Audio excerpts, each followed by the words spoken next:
వీక్షకులందరికీ నమస్కారం. మార్చి నెలలో ద్వాదశ రాశుల వారికి ఏ విధమైనటువంటి ఫలితాలు కలగబోతున్నాయో ఈ వీడియో ద్వారా తెలుసుకునేటువంటి ప్రయత్నం చేద్దాం. క్రోధీనామ సంవత్సరంలో చిట్ట చివరి మాసం ఈ మార్చి నెల. ఈ పాల్గొన మాసంలో గ్రహ సంపత్తిని గనక మనం పరిశీలనం చేస్తే గురుడు వృషభ రాశి యందు సంచారం చేస్తూ ఉన్నారు. మిథునమందు కుజుని యొక్క సంచారము కొనసాగుతూ ఉన్నది. కన్యారాశి యందు కేతుగ్రహం సంచారాన్ని ఆయన కొనసాగిస్తూ ఉన్నారు. అలాగే ఈ నెల మార్చి 15వ తారీఖు వరకు కూడా కుంభరాశి యందు రవి శనేశ్వరుడితో కలిపి సంచారం చేస్తూ 15వ తారీఖు నాడు మీనరాశిలోకి రవి యొక్క ప్రవేశం అనేటువంటిది జరగబోతూ ఉన్నది. అలాగే ఈ మాసం చివరిలో 29వ తారీఖున శనేశ్వరుడు తన యొక్క స్వక్షేత్రమైనటువంటి కుంభరాశిని వదిలిపెట్టి మీనరాశిలోకి ఆయన యొక్క సంచారాన్ని ప్రారంభం చేస్తారు. అప్పటికే మీనరాశిలో రాహువు, బుధుడు, శుక్రగ్రహాలు మీనరాశిలోని ఈ మాసం ప్రారంభం నుండి తమ యొక్క సంచారాన్ని కొనసాగిస్తూ ఉన్నటువంటి తరుణంలో రవి, శనేశ్వరుడు అలాగే చంద్రుడితోటి కలుపుకొని మీనరాశి యందు ఈ మాసం చివరిలో అనగా 29వ తారీఖు లగాయితూ ఒక 2.5 రోజుల పాటు షష్టగ్రహ కూటమి అనేటువంటిది జరగబోతూ ఉన్నది. ఒక 2.5 రోజుల తర్వాత అనగా ఏప్రిల్ 1వ తారీఖు నుండి చంద్రుడు మారిపోవడంతో ఈ షష్టగ్రహ కూటమి వల్ల పంచగ్రహ కూటమి కింద తగ్గుతుంది. ఆ తదుపరి కొన్ని రోజులకి శుక్రుని యొక్క మార్పుతోటి 4 గ్రహాల యొక్క కూటమిగా ఉంటుంది. ఆ తర్వాత దాదాపుగా మీనరాశిలో శని రవులు మాత్రమే మిగులుతారు ఈ మాసం చివరికి, అలాగే ఈ మే నెల వచ్చేసరికి. అయితే ఈ షష్టగ్రహ కూటమికి సంబంధించిన వీడియోలు ఆల్రెడీ మనం చేయడం జరిగింది. ఇప్పుడు ప్రత్యేకించి ఈ మార్చి నెలలో ఈ ద్వాదశ రాశుల వారికి మరి ఇటు రవి కానీ శనేశ్వరుని యొక్క మార్పు కానీ తీవ్రమైనటువంటి ప్రభావాన్ని చూపించేటువంటి ఈ నెలలో ద్వాదశ రాశుల వారికి ఏ విధమైనటువంటి ఫలితాలు కలగబోతున్నాయో మనం ఇప్పుడు ఈ వీడియో ద్వారా క్లుప్తంగా తెలుసుకుందాం. మకర రాశి వారికి ఈ మాసం ఒక అద్భుతమైనటువంటి మాసంగా చెప్పవచ్చును. మార్చి నెలలో ఈ రాశి వారికి ఏలినాటి శని దోషం అనేటువంటిది పోతూ ఉన్నది. ఈ నెలాఖరున శనేశ్వరుడు 2వ స్థానాన్ని వదిలిపెట్టి 3వ స్థానానికి వెళ్ళబోతున్నారు. ఇది చాలా గొప్ప సంకేతం. చాలా సంవత్సరాలుగా ఉన్నటువంటి ఏలినాటి శని దోషం పోతూ ఉన్నది ఒకటి. రెండవది నిష్ఫలం కృషి వాణిజ్య విత్తరాశిగతేరవం. అసలు ఏ ఫలితం ఇవ్వనటువంటి, ఏ పని చేసినా శూన్య ఫలితం వచ్చేటువంటి విధంగా ప్రేరేపించేటువంటి చెడు సావాసాల జోలికి, మాట పట్టింపుల జోలికి, అనవసరమైన విషయాల జోలికి తీసుకెళ్లేటువంటి రవి 2వ స్థానం నుండి మారి తృతీయంలోకి వెళుతూ ఉన్నారు. ఒక గొప్ప వెలుగు జీవితంలో వస్తుంది. ఇప్పటికే తృతీయంలో ఉన్నటువంటి బుధుడు, శుక్రుడు, రాహువు గ్రహాలతోటి ఈ 2 గ్రహాలు కలుస్తాయి.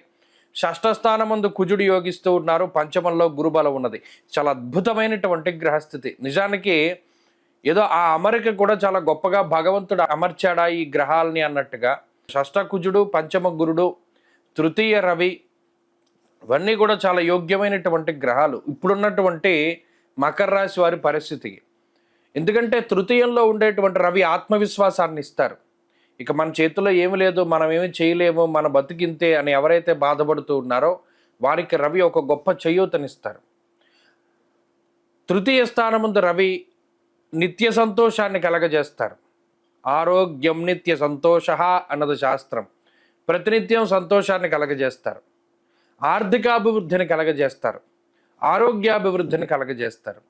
పంచమంలో ఉండేటువంటి గురుడు కూడా ఆయన అర్ధలాభం తదైశ్వర్యం స్వకర్మరతి హర్షితం, ఆనందంగా ఉండేటువంటి విధంగా, నచ్చినటువంటి పని చేసేటువంటి విధంగా, ఆర్థికంగా ఉన్నతిని కలిగించేటువంటి విధంగా ఆయన ఫలితాన్ని ఇస్తారు. ఇక షష్ఠ స్థానంలో కుజుడు కూడా వస్త్రలాభో ధాన్యలాభ ధనలాభ యశస్థద అన్నారు. అన్ని లాభాలే ఉంటాయి కుజుడు వల్ల. వస్త్రలాభము, ధాన్యలాభము, ధనలాభము, యశస్సు అనగా కీర్తి ప్రతిష్టల లాభము ఇవన్నీ ఉంటాయి. వీటితో పాటు ఈ 3 ఇంకొక గొప్ప పని చేస్తున్నాయి గ్రహాలు. ఏంటి? శత్రునాశనాన్ని కలగజేసి, అనారోగ్య సమస్యల నుండి బయటపడేసి, రుణబాధల నుండి బయటపడేసి కొంత ఒక మనిషికి వెసులుబాటు కలిగించడం. ఇన్ని రకాలైనటువంటి సమస్యలు ఇంతకాలం చుట్టుముట్టిన తర్వాత ఒక్కసారిగా అవన్నీ వెళ్ళిపోతే ఒక మనిషి ఎంత ప్రశాంతంగా ఉంటాడు? పైనుండి ఒక 100 కేజీలు బరువు దింపేసుకుంటే ఎంత ప్రశాంతంగా ఉంటాడు? చేతులు కాళ్ళు గొలుసులతోటి కట్టి బంధించేసి ఒక ప్రాంతంలో వదిలిపెట్టేసిన తర్వాత వాటన్నిటిని ఇప్పేస్తే ఎంత ఆనందపడిపోతాడు? అంత సంతోషంగా ఉంటుంది. మకర రాశి వారు అంత ప్రశాంతమైనటువంటి జీవనాన్ని అనుభవిస్తారు. కాబట్టి అన్ని విధాలుగా కూడా ఈ మార్చి నెలలో ఉండేటువంటి గ్రహస్థితి మకర రాశి వారికి చాలా బాగున్నది. అంతేకాకుండా వృత్తి ఉద్యోగాల్లో ఎదుగుదల కనబడుతూ ఉన్నది. విదేశీయానానికి సంబంధించిన విషయాలు, చదువుకి సంబంధించిన విషయాలు, పోటీ పరీక్షలకు సంబంధించిన విషయాలు ఇవన్నీ కూడా చాలా సానుకూలంగా కనబడుతూ ఉన్నాయి. ఈ గోచారం ఇంత గొప్ప స్థాయిలో అనుకూలించినప్పుడు దీనికి తోడుగా జాతక బలం కూడా ఈ రాశి వారికి ఉంటే మరింత శుభ ఫలితాలు ఈ రాశివారు అనుభవించగలుగుతారు. కాబట్టి అటు మార్చి నెల ఒక కీలకమైనటువంటి నెల మకర రాశి వారికి ఇది ఒక టర్నింగ్ పాయింట్గా చెప్పచ్చు. కాబట్టి ఈ మాసంలో తీసుకునేటువంటి నిర్ణయాలు చాలా జాగ్రత్తగా తీసుకోండి. మరిన్ని మంచి ఫలితాలు సంప్రాప్తమవుతాయి. ఈ రాశివారి ఈ మాసంలో మరింత అనుకూలమైనటువంటి ఫలితాలు సాధించడానికే ఎక్కువగా ఆంజనేయ స్వామి వారి యొక్క ఆరాధన చేస్తూ ఉండడం చెప్పదగినటువంటి సూచన. హనుమాన్ చాలీసా కానీ, ఆంజనేయ అష్టోత్తర శతనామావళి స్తోత్రాన్ని కానీ క్రమం తప్పకుండా పారాయణ చేయండి.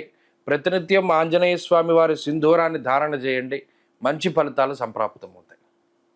మార్చి నెల 29వ తారీఖు లగాయతు మే 21వ తారీఖు వరకు దాదాపుగా 53 రోజుల పాటు శని రాహువుల యొక్క యుతి మీనరాశి యందు, అందున పర్టికులర్గా పూర్వభాద్ర నక్షత్రం 4వ పాదంలో ఈ 53 రోజుల పాటు శని రాహువుల యొక్క కంజంక్షన్ అనండి, యుతి అనండి, కలయిక అనండి, ఏదైనా సరే ఈ 2 గ్రహాలతో పాటు అంటే ఇక్కడ షష్టగ్రహ కూటమి కూడా జరుగుతోంది. కానీ మిగతా గ్రహాల యొక్క కలయిక కన్నా శని రాహువుల యొక్క కలయిక, ఈ శని రాహువులతో పాటుగా రవి కూడా మీనరాశిలో ఉంటూ ఈ 3 గ్రహాల యొక్క కలయిక తీవ్రమైనటువంటి ప్రభావాన్ని చూపించబోతూ ఉన్నది. అయితే ఇది ప్రకృతి పరంగా ఇబ్బంది పెడుతూ ఉంటుంది.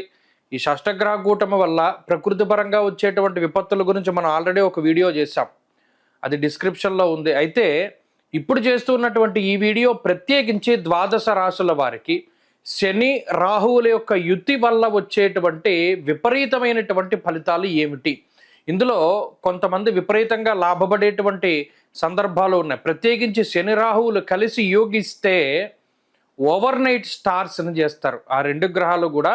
అంటే ఎలా ఉన్నవాడైనా, ఉదాహరణకి చూడండి, ఈ కుంభమేళాలో కొంతమంది అలాగే ఓవర్ నైట్లో స్టార్స్ అయ్యారు. అంతా పీక్లో శని రాహువులు యోగిస్తే స్టార్డమ్ వస్తుంది. అది ఏదైనా సరే అంటే ఆర్థికంగా ఉపయోగపడుతుంది, లేకపోతే ఇంకోటి అది ప్రయోజనాన్ని పక్కన పెడితే అంత విపరీతంగా యోగిస్తారు. అలాగే శని రాహువులు ఇబ్బంది పెడితే అంతగానో ఇబ్బంది పెట్టేటువంటి పరిస్థితులు ఉన్నాయి.